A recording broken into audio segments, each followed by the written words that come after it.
Hello, everybody. Welcome to our podcast, Everything Product. So, we talk about the latest technology trends with a product mindset. I'm Sid Saladi. I work as a product manager for Best Buy. Hi everyone, this is Phani. I'm a product manager at a startup. For anybody who's listening to our podcast for the first time, we talk about the latest technology trends and product management concepts. So, and like, share, and subscribe. So today we are going to talk about product strategy question. So product strategy question is a very important question in the product management interviews. So what we're going to do is I'm going to ask Funny an interview question and he'll answer it. We'll also dig deep into why the interviewer is asking this product strategy question and what is he expecting from the interviewee out of the questions. So please stay till the end to learn more about product strategy questions. So Funny, yeah, let's quickly get started on our product strategy question here. So I'd say if you were a PM for Google One, how would you improve it? Yep, absolutely, Sidhu. Let me start by understanding the product itself first, right? So, Google One is a subscription service that is provided by Google. And what they basically give through this is an expanded storage service where anyone can store their photos or they can use their email or drive, etc. And they can also use additional services such as like customer support and in terms of like Google Play Store or offers in terms of like buying Google hardware and stuff. I believe this is launched like few years ago, like 4 to 5 years to be precise. And they also have like different options of storage. I think it starts around like $2 to start with per month, and then it goes up to like $10 to $12. Is this a quick summary of Google One? Do you think I missed anything? No, you're on point. Continue. Okay, awesome. Sidhu, the way I'm thinking of answering this question, right, is first of all, in order for us to like define a strategy for a product, we need to first start with understanding the company. So, like, let's say I'm a product manager at Google, right? So, Alphabet as a company, what is their overall vision? And then I'll go a little bit more deeper into our customers. So, who are the targeted customers that we want to focus on so that we can deliver the right products for them? And then I'll also go a little bit more details into the competition and the industry, like where is the industry trending towards, what is our competitors doing. And then based on all of these factors, I'll define the overall strategy that we want to focus on. Does that sound okay? Yeah, sounds good. Okay, awesome. Now let me start thinking about the overall vision, right? So Alphabet as a company, if I read it right from their portal, right, their vision is to use technology to make people's lives better. And they also want to be a company who's known for their innovation, quality, and the societal impact. If you're liking this video, smash that like button so that the YouTube algorithm will show it to more people who can benefit from this content. Now, let me think a little bit more about the customers, right? So, Google One, I believe, is in a phase where they already acquired large number of customers, and they did it in different stages, if I'm not wrong. So they initially started giving this subscription service, and then after some point of time, they removed the free Google Photo storage, so which basically made a lot of customers convert from like free usage of Google Photos to like actual Google One subscriptions. And I think recently I've also seen that they started giving additional features and stuff within Google Photos so that they can continually keep the customers. This could be like improving the photo quality, giving different kinds of filters, etc. etc. So the way I see this is they've already acquired large number of customers and they're continuing to add new customers as they continue to grow. So I think what we should do is we need to focus on retaining these customers and gain continual revenue rather than striving to like gain new customers outside of Google. So let's say to be a little bit more precise, right, I think we should focus on customers who are using one or more products of Google and continue to retain those customers and make more revenue out of them. Do you think that's a good target to take, or do you think I should focus on something else?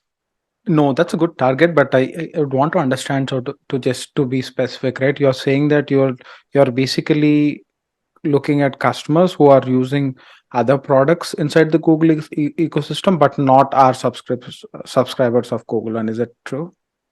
Can we put It it could be that way? either way. So the way I'm thinking about it is, let's say if they're using Google One, then we should continue to retain them. And let's say if they're not using Google One, the other cohort of customers that we should basically target here are someone who's actually using one or the other Google products, so that we can allure them to like use the Google One subscription. Okay, makes sense. So that's more about retention on the existing customers and also acquiring customers from the ecosystem itself. So do That you is want to correct. concentrate on both of them or just pick one of those? Um, that's a good question. So the stage where we are at, right? I think Google, since Google One is doing good, let me focus on the customers who are actually using a Google product, but not actually Google One subscribers. So let me think of myself as a customer, right? I have been an active customer of Google's products for like quite some time. And especially if I think of the ecosystem of products that I use within Google, let's say their Gmail or Google Drive, Google Photos. I also have many of their smart speakers, etc. So I love that ecosystem where I have all of my products connected through Google. And then I also use my Google account to like log into several accounts, so which also makes me keep all of my passwords and everything stored within like say Google Chrome, etc., etc. So if I'm someone who's continuing to use these products, right, one of the biggest pain point is if I have to go outside of this ecosystem. So for example, if I need to start storing my photos outside of Google, then I don't have that connectivity. Like if I want to start storing something, then I need to download it from somewhere and then enhance it, etc., etc. So as a customer, I would want to keep all of uh, my personal details or my storage, etc., etc., at one place, so that it's much more easier for me to handle. And if we can solve that in a much simpler and cheaper way, that is when I think the customer will continue to stay with us. So very well said, Funny. So you're basically targeting convenience and ease of use, and you're packaging that right into this product and selling it to the users. Yeah, makes sense. Please go ahead. That is correct, Sidhu. Sounds good. Now let me go into a little bit more details about the competitors, right? So we are talking about the subscription business here. So when we think about the subscription business, and we're also talking about Google as a company. So we can think of competition in like multiple ways. So there could be a direct competition, there could be an indirect competition, and there could be a competition from the regular subscription services itself. So let me explain what I mean by that. So let's think of direct competition, right? Direct competition is basically similar companies which are trying to do similar services as you. So for example, Apple has their own subscription service, which is Apple Plus, and they also give similar services such as like storage for the Google Photos and stuff. And they also have add-on services such as fitness and music and stuff. And let's take Amazon. Amazon also has their free storage service, and they also have a subscription service for like Amazon Prime, as Amazon Prime Videos, etc. And similarly, like in order for every company to solve for their own customers, right? Samsung has their own service. Microsoft and others have also similar services, given that they also have the cloud storage systems like Azure and stuff.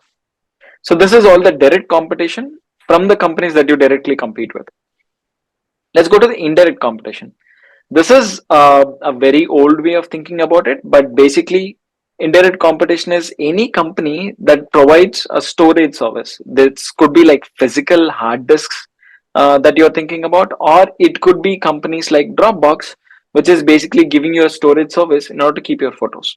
But all of these are actually solving for one segment, which is the storage space. And then the last one is basically subscription services in general, right? Uh, a very vague example could be like streaming services, like let's say Netflix. These are the ones the customer is actually paying the subscription for. And there are additional things like very broad way, right? You could also think of credit cards. So I have Chase Reserve card, so for which I'm paying already like $550 a year. So this is also one of the biggest. It's not exactly a subscription, but it's almost like a subscription service that I pay.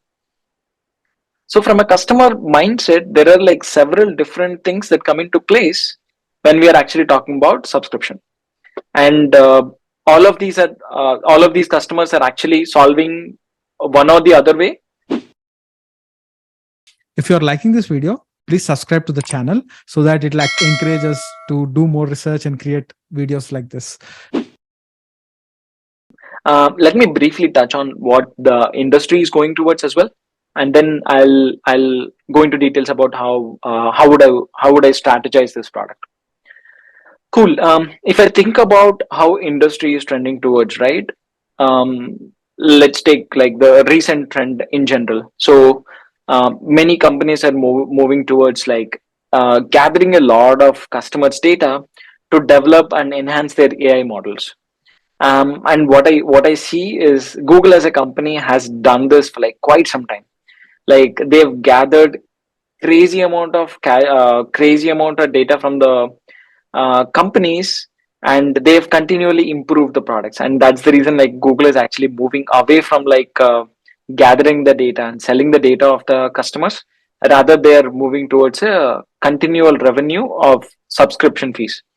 So this also helps us be confident that we can continue to stay within the subscription fee business and get more revenue from the customer. Basically, the overall lifetime value of the customers across several purchases would be very high as compared to the ad revenue that we could make by keeping this customers data with us. What do you think? Yeah, that sounds good. Okay, awesome.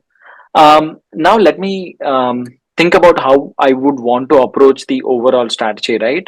Um, if I think about the customers, so the customers are someone who would want to get as much storage, as much services as possible, so that they can get to enjoy these products in much more like affordable and price sensitive way. So what we can think about is we can start to think about additional services. I think one of the biggest leverages that we have is within our ecosystem itself. Because like I was telling earlier, right, I love to use Google products. So if I can stay within that ecosystem, that's awesome. So probably we can start to think about customers who are already using our YouTube Premium, because YouTube Premium is something which customers might not be getting out right away, because it saves them from ads, and it'll also help their entire family in terms of watching videos. So we can also think about like a bundling service where both the products can be benefited by having an ecosystem with like comparatively cheaper prices. We can also think about like partnerships. So the reason I am telling this, right? So I've seen a lot of trend in the industry where um, the premium credit cards, such as like Chase or American Express Platinum, they're offering services to the customer for a limited period of time. So I've seen, I believe Chase started giving credits for Instacart, if I'm not wrong. Similarly, Amex started giving credits for Uber and other ride services, so that the customers will continue to use those products for like certain period of time. And once they get accustomed to it, they might continue to do that. So that's probably something that we can look into. Like we can partner with some of these credit card companies so that the customers can start using these products. Or I would say another biggest thing that we can also try is we are already giving them a payment service like through the Google Pay and others, right? Why don't we start our own credit card and call it as Google One card? And through this, we can give the credit cards to the customer, give all of these additional benefits which the Google One offers, so that this bundling service would be beneficial for the customer as well. And given that we are a customer who want to create impact to the society, right, we need to also make sure to have few other things within our strategy. This could be like providing transparent services. Whatever we do, we make sure to like clearly communicate to the customer to say, hey, this is exactly what we'll be offering, this is exactly how much we'll be charging, etc. And then going with the alphabet's principles, right? Like environmental sustainability. Like whatever we do with Google One, we want to make sure we should be like energy efficient within our data centers, because we are providing like crazy amount of storage for the customers, and then we also want to like reduce our carbon footprint within Google One, so that it's so we can ensure like it's much more valuable service for our users and stuff. So I'll make sure to incorporate all of these additional principles that Alphabet has as well within my strategy, so that I can provide better features to the customer. Any questions there? No, go ahead. Okay, awesome. So overall, right, just to summarize, so what I would want to do as an overall strategy for the product is I would want to target customers who are using one or the other Google product, because I see the biggest benefit the customer would get is within the ecosystem. And then, as I've talked through regarding the competitors, and I've also talked through about the industry, right? We are going in the right trend, because most of the companies, or many similar companies, are going towards a subscription business, and that's what they see as the beneficial value of like having a strong lifetime value from the customer. And even within the competitors, the biggest benefit that we see is within the bundling service, like give additional services so that the customer will get used to all of these products and stay within it. So the strategy that I would want to follow here within Google One is try to find these additional services and try to bundle with that. Like it could be within our ecosystem to start with. That could be a very simple start for us. Partner with YouTube Premium and then continue to give this with like a slightly higher price. And then I would also, in a futuristic way, think about having our own credit card where a lot of payments can go through us, and at the same time the customer can also get benefited with all of these free subscription with YouTube Premium, Google One, etc., etc. If you want to watch more interviews like this, don't forget to subscribe the channel and also comment what topics do you want us to create videos on. It was really good, so we can get into the feedback session. Yeah, so I think overall, right?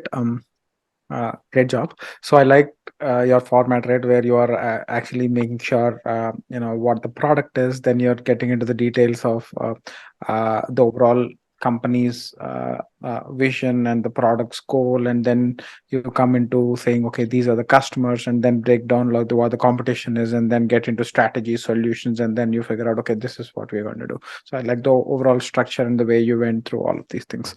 So for everybody who's also watching, right?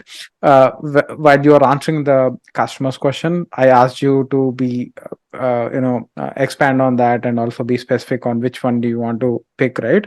So also, people who are watching this, right? As an interviewer, I'm trying to help Phani, so I'm not trying to question him, but I'm trying to help him so that I can get the right answers, which from him, right? So sometimes choosing the customer could be a really very important thing, where if you don't do it the right way, the whole answer could go into a different direction, right? So that's why I'm actually pushing and trying to help him, right? Like where we are trying to do this as we go. So I think on the customer front, you did a really good job, right? Even though I did a little pushback, you went saying, okay, I said I can pick one of this and then get into solutioning of those things. So that was a good reaction to my question there. Uh, so one other thing funny I thought was you had these solutions, right? So one thing I thought was the credit card thing was basically going out of the customers which you picked, right? So because we are thinking there are two kinds of customers who are like already subscribers, and you wanted to increase retention for one, and the other one was basically bringing in customers from the ecosystem itself. But the credit card could be who are outside, right? So that I think that solution was little off. And another piece which I thought was, while you were telling this giving out the solutions, right? uh, I would love to hear more trade-offs of why did you pick one versus the other ones.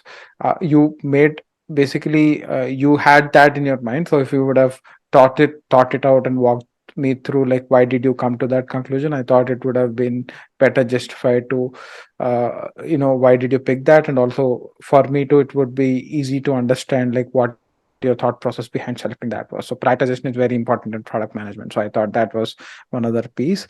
um yeah, but overall I felt that it was, you covered all the bullet points, right, for a strategy question, on what was your thought process, and at the end you gave a solution saying this is what the product strategy would look like. What do you say? Yeah, no, that helps a lot, Sidhu, for sure. Yeah, customer wise, like unless and until we choose the right one, we won't be able to come to a good conclusion. Actually, I should have done the trade-offs because while giving the solutions, right, I myself I was doubting like which is the right one versus the wrong one. If I did the trade-offs, that would have benefited myself to conclude on the solution. Yep, Yeah, sounds that's good. right. Thank you. And also, anybody who's watching, right? So, there's no right or wrong. It's just, and as an interviewer, I'm trying to understand Fanny's thought process. Like, how does he come to conclusions? What's the format he follows, and all of that stuff. So, Fanny could have. Fanny has done competitors, but Fanny could have also used Porter's five forces. He could have used SWOT analysis, three C's. There are a lot of different ways of doing it. There's no right way, I would say, but it's just you figuring out the ambiguous question, and putting it in the right direction, and coming to a conclusion saying that this is what it is, and justifying that, like, why did you come to that conclusion. So that's how I would put it.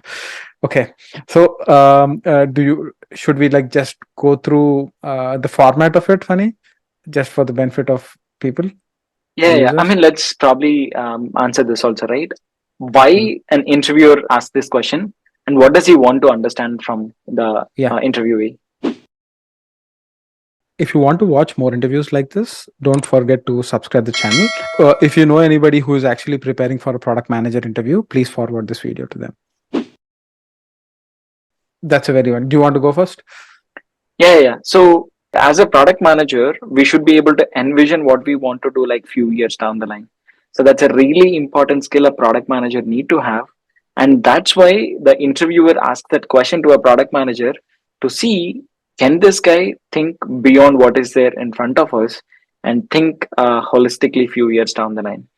And as an interviewer, if you can show that, hey, I don't just rely on what I'm seeing from other people right in front of me, like be it like few companies like Apple, Amazon, etc., where they give like few services and then just kind of, do I want to do the exact same thing, or do I want to think way beyond that and think about how this product can go beyond my product's vision, my company's vision, and the overall industry is trending towards. So if you can show that to the interviewer, you would have nailed it. Yeah, that's right. Very, very perfectly put together, right? Maybe I could give another example, Funny. So imagine that you're a product manager for a startup, right? You already have a set of products which work and users use, but you are tasked to increase the revenue of the overall company, right? Like, what would you do then, right? You need a framework. You need to get to a conclusion some way or the other, right? But there is a vision which drives all of the company together. That's when you go to the customers, try to figure out, okay, what the pain points are, and then say that, okay, based on the technological landscape and the pain points and the capabilities of the company, what can I create to generate the extra revenue? And that's where all of this process helps, and that's when a product manager figures out, okay, maybe creating this product for the company would be the best bet for us to generate more revenue for the company, right? So that's where the product manager comes and proposes it, then gets the funding, and then starts building for that. So I'd say that's how, I think that's why these kind of questions are put in front of the interviewees, so that they can understand, like, is the interviewee in the right mindset or not, and is he going in the right direction or not, figuring out these things would which he would be doing on a daily basis, right? Yep. Actually, one more thing that I want to add to the here is chaos, right? As a product manager, you would be dealing with a lot of chaos on a daily basis.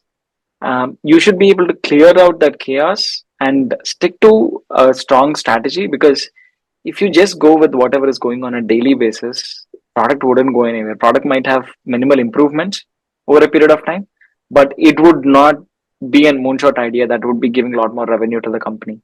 And that's what a product manager can bring in. Can you get out of the chaos, still think in a strategic way, and then continue to build the product focusing on that? Yeah, that's right. Very, very well said. So it's going to be a dumpster fire if you don't have a clear strategy that is that can be communicated to everybody so that people can work towards that, and also make sure you are moving that needle towards the right direction, right? So a wrong strategy could move you, put you back in a different direction altogether. I think that all of this thinking would help you go in the right direction. Perfect. Well, So I listen, think this was a very good experience, right? We did a role play where I was interviewing Funny, and we also talked about all of the different pitfalls which yeah, interviewees have while doing the product manager product strategy question. So thanks all for listening. See you. thanks everyone.